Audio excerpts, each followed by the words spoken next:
ಹರಿ ಓಂ, ಎಲ್ಲರಿಗೂ ಶುಭೋದಯ, ಸುಪ್ರಭಾತ. ಇವತ್ತು ಗುರುವಾರ ಅಂದರೆ ಗುರುಗಳಿಗೆ ಅರ್ಪಿಸುವಂಥ ದಿನ.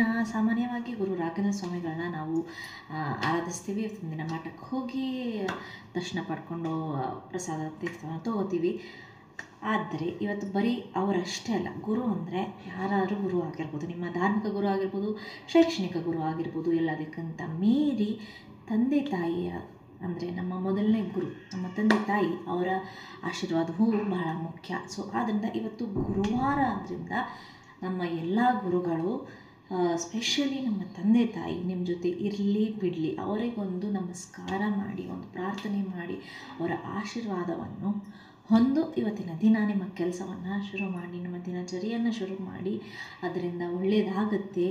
ಈಗ ಹೇಗೆ ಜಾತಕದಲ್ಲೆಲ್ಲ ಈಗ ಒಳ್ಳೇದಾಗಬೇಕು ಅಂದರೆ ಜೀವನದಲ್ಲಿ ಕೆರಿಯರ್ ಆಗಲಿ, ಮದುವೆ ಆಗಲಿ, ಯಾವುದಕ್ಕಾಗಲೂ ಹೀಗೆ ಗುರುಬಲ, ಗುರುಗ್ರಹದ್ದು ಅದು ಗುರುಬಲ ಇದ್ರೇ ಒಳ್ಳೆಯದಾಗುತ್ತೆ ಅಂತ ಹೆಂಗೆ ಹೇಳ್ತಾರೆ ಗುರುಗ್ರಹತ್ವಕ್ಕೆ, ಹಾಗೆ ನಮ್ಮ ಆ ಗ್ರಹಗಳ ಬಗ್ಗೆ ಯಾರು ನಂಬ್ತಾರೋ ಬಿಡ್ತಾರೋ, ಬಟ್ ನಿಜ ಜೀವನದಲ್ಲಿ ಸಾಕ್ಷಾತ್ವಾಗಿ ನಾವು ಕಾಣುವಂಥ ಗುರುಗಳು ಅಂತಂದರೆ ನಮ್ಮ ತಂದೆ ತಾಯಿ, ನಮ್ಮ ಧಾರ್ಮಿಕ ಗುರು ಆಗಿರ್ಬೋದು, ಅಥವಾ ನಾವು ಶಾಲಾ ಕಾಲೇಜುಗಳಲ್ಲಿ ನಾವು ನಮಗೆ ಹೇಳ್ಕೊಡುವಂತಹ ಶೈಕ್ಷಣಿಕ ಗುರುಗಳಾಗಿರ್ಬೋದು. ಸೊ ಅವರಿಂದ ವಿಶೇಷವಾಗಿ ಒಂದು ಆಶೀರ್ವಾದವನ್ನು ಪಡೆದುಕೊಂಡು ನಿಮ್ಮ ದಿನವನ್ನು ಶುರು ಮಾಡಿ, ನಿಮ್ಮ ಕಾರ್ಯ ಫಲ ಸಿಗಲಿ, ಒಳ್ಳೆಯದಾಗಲಿ, ಶುಭವಾಗಲಿ. ನಮಸ್ಕಾರ.